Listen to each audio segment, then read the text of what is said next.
Hello everyone, welcome to the psychology catalyst. आज की video में हम करने वाले हैं unit 11 abnormal and clinical psychology. मैं हूं खुशी और अब पिछले वीडियो में हम लोगों ने यूनिट 10 लाइफ स्पैन डेवलपमेंट के पीवाईक्यूज को क्लियरली कवर किया था। आज का सेशन और ज़्यादा इम्पॉर्टेंट है क्योंकि हम करने वाले हैं unit 11 abnormal and clinical psychology. हम स्टार्ट करते हैं हमारे फर्स्ट क्वेश्चन के साथ। जो हमारा फर्स्ट आज की वीडियो के लिए हमारा फर्स्ट क्वेश्चन है, MMCI स्टैंड फॉर। MMCI क्या है? तो इसके लिए पहले हमें समझना होगा MMCMI एक साइकोलॉजिकल टेस्ट है जो मेनली पर्सनालिटी डिसऑर्डर और क्लिनिकल सिंड्रोम्स एसेस करने के लिए यूज़ होता है।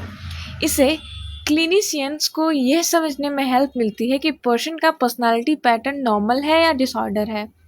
ये टेस्ट थ्रॉयड मिलन ने डेवलप किया था और मेंटल हेल्थ डायग्नोसिस में काफ़ी इम्पोर्टेंट माना जाता है। एग्जाम्पल, अगर किसी पेशेंट में बॉर्डरलाइन पर्सनालिटी के ट्रेट्स दिख रहे हों तो साइकोलॉजिस्ट MCMI को यूज़ करते हैं। तो हमारा करेक्ट आंसर है option A, million clinical multi-axial inventory. Next question, ISD-10 classification is produced by which one of the following organization? ICD-10 classification कौन बनाता है? ICD-10 का फुल फॉर्म है इंटरनेशनल क्लासिफिकेशन ऑफ डिसीजेस। ये एक इंटरनेशनल सिस्टम है जिसमें डिसीजेस और मेंटल डिसऑर्डर को क्लासिफाई किया जाता है। इसका purpose world wide same diagnosis criteria follow करना होता है। ये सिस्टम WHO डेवलप करती है। एग्जाम्पल, डिप्रेशन या सिजोफ्रेनिया का डायग्नोसिस ICD-10 क्राइटेरिया के अकॉर्डिंग होता है, इसीलिए हमारा correct answer option C, WHO। Next question number 3, the practice of attaching diagnosis of mental disorder of to people and then using them as stereotype is called। Mental disorder का label लगाना और stereotype बनाना क्या कहलाता है? तो जब हम किसी पर्सन को सिर्फ उसकी मेंटल इलनेस की बेसिस पे जज करते हैं और उसे एक फिक्स्ड लेवल दे देते हैं तो इसे लेबलिंग कहते हैं। ये स्टिग्मा को बढ़ाता है और जो पेशेंट हैं कि ट्रीटमेंट में नेगेटिव इम्पैक्ट डालता है। एग्जाम्पल, किसी को पागल कह देने से क्योंकि वो सिर्फ उसे एंजाइटी डिसऑर्डर है, तो ये बिल्कुल ही गलत है। तो हमारा करेक्ट आंसर है option A, labelling.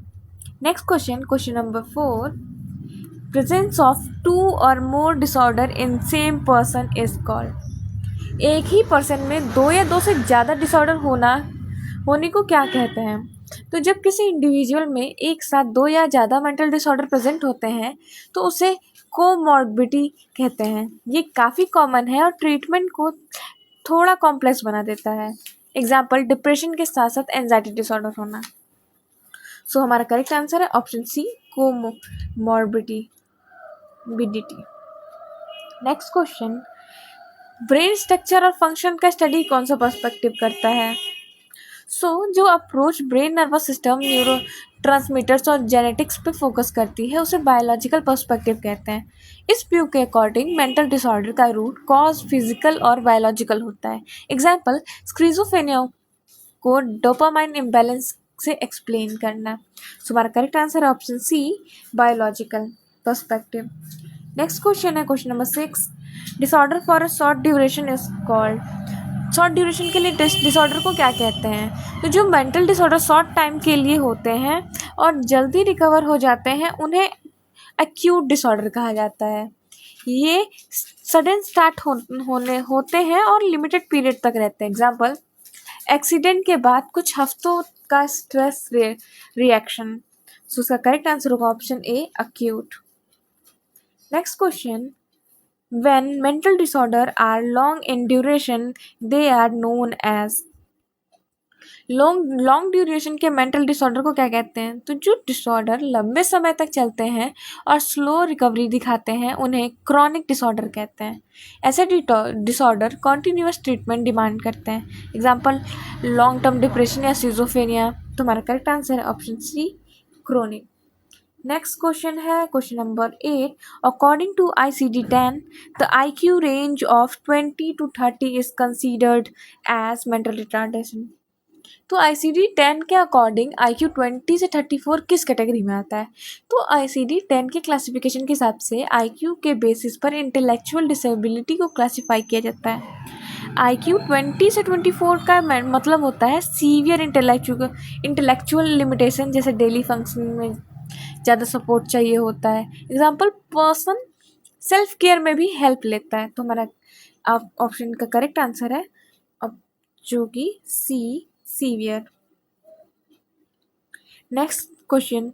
Sweta is preoccupied with fears of having serious illness without any reason. Her disorder is called। बिना रीज़न सीरियस इलनेस का फियर कौन सा डिसऑर्डर है? तो जब कोई पर्सन बिना मेडिकल इवेंट बार बार सीरियस इलनेस होने का डर फील करता है उसे हाइपोक्रोनड्रियासिस कहते हैं। पर्सन बॉडी के नॉर्मल सेंसेशन को भी डिसीज समझ लेता है। एग्जाम्पल नॉर्मल हेडेक को भी ब्रेन ट्यूमर समझना। तो हमारा करेक्ट आंसर है option A. Next question. The false believe and false sensory experience.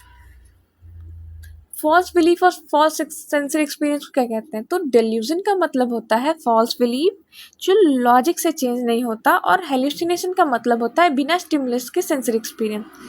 दोनों साइकोटिक डिसऑर्डर में कॉमन होते हैं। एग्जाम्पल आवाज़ सुनना जब कोई भी बोल भी नहीं रहा हो तब भी उनको किसी तरह की ऑडिटरी हेल्यूसिनेशन होती है। तो हमारा करेक्ट आंसर है option C, delusion and hallucination. Next question. A student complained that he or she has irresistible urge to wash her or his hand repeatedly, such as repetitive urge is called। बार बार हाथ धोने की irresistible अर्ज क्या कहलाती है? तो repeated behaviour जो anxiety कम करने के लिए किया जाता है उसे कंपल्सन कहते हैं। ये OCD का मेजर रीज़न होता है, मेजर सिम्टम्स है। पर्सन चाह के भी बिहेवियर नहीं रोक पाता है। एग्जाम्पल बार बार लॉक को चेक करना या फिर कोई चीज़ें इकट्ठा करके रखना क्योंकि बाद में काम आएगी। तो उसका करेक्ट आंसर है ऑप्शन ए, कंपल्सन। नेक्स्ट क्वेश्चन जो हमारा मैचिंग से रिलेटेड है, हमें डायग्नोस्टिक क्राइटेरिया को जो कि कॉलम ए में दिया है उन्हें एग्जाम्पल में कॉलम बी से मैच करने हैं। तो स्लीप डिसऑर्डर है, तो स्लीप डिसऑर्डर होता है प्राइमरी इंसोम्निया। वही साइकोटिक डिसऑर्डर है सिजोफ्रेनिया।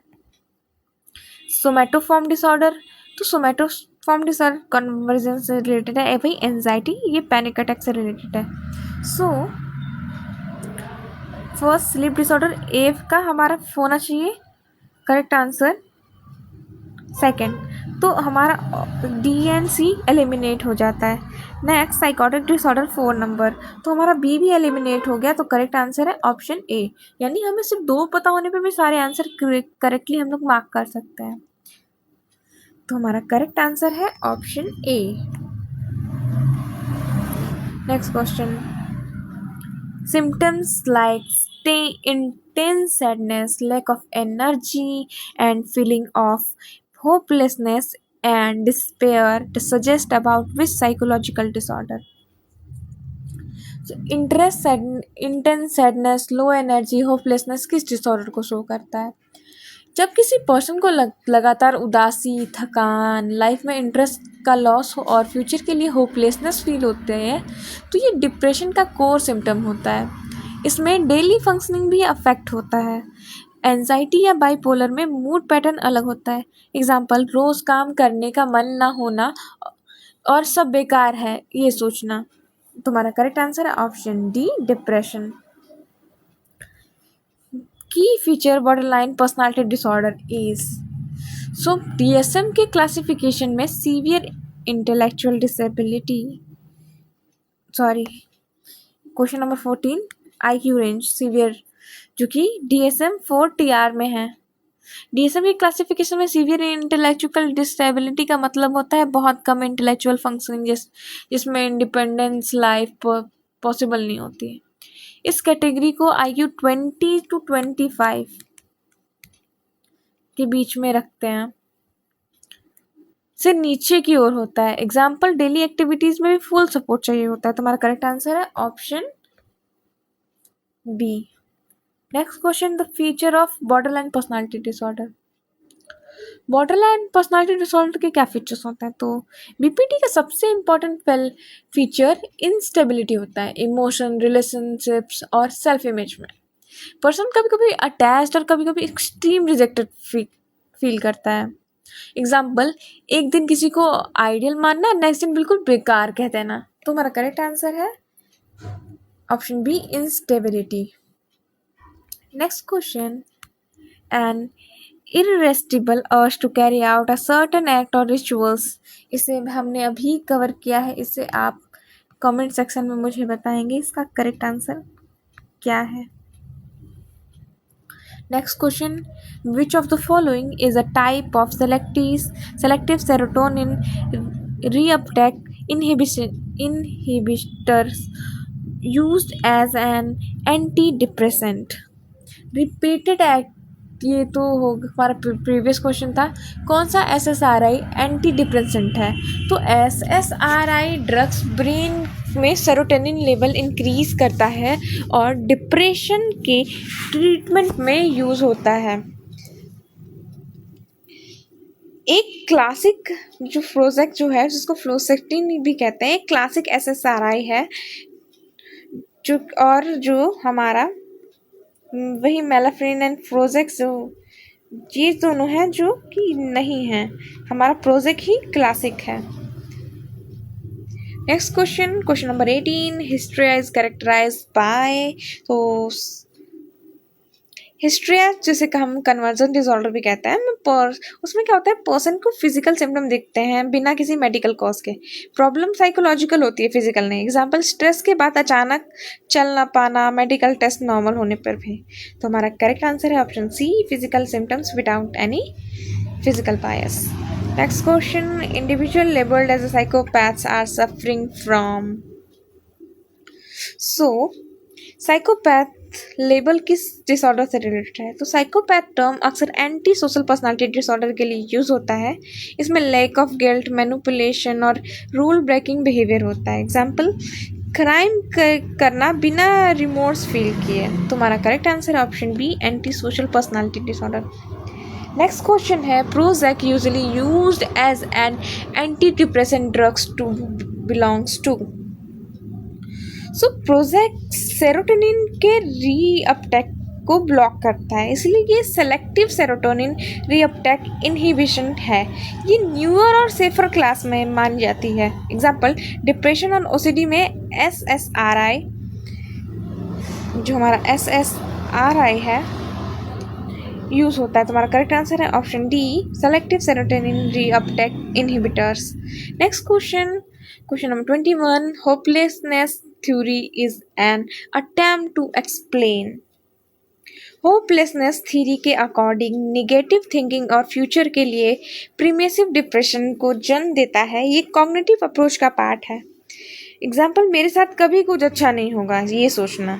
तुम्हारा correct answer option A, depression. As you can see, depression से बहुत रिपीटेड क्वेश्चंस आ रहे हैं जो कि हमारे डिप्रेशन से रिलेटेड है, तो ये हम एक इम्पॉर्टेंट टॉपिक मार्क कर सकते हैं। Next question, conversion disorder often appears इन। कन्वर्जन डिसऑर्डर ज़्यादातर किस एज में अपीयर होता है?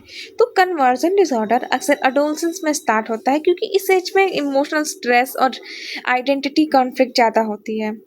एग्जाम्पल, एग्जाम स्ट्रेस के बाद अचानक वॉइस लॉस। तो हमारा करेक्ट आंसर है option B, adolescence. Next question 23 is a negative symptom of schizophrenia. तो स्किज़ोफ्रेनिया में कुछ भी, इसमें दो होते हैं, एक पॉजिटिव होता है, एक नेगेटिव सिम्टम्स होते हैं। सो पॉजिटिव का मतलब ये कुछ अच्छा होना नहीं, मतलब ऐसे सिम्टम्स इसको कंट्रोल किया जा सकता है।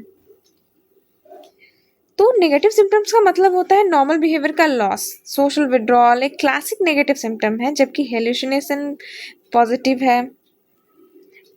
एग्जाम्पल, लोगों से दूर रहना, बात ना करना, ये क्या है हमारा सोशल विड्रॉल एक नेगेटिव सिम्टम्स है।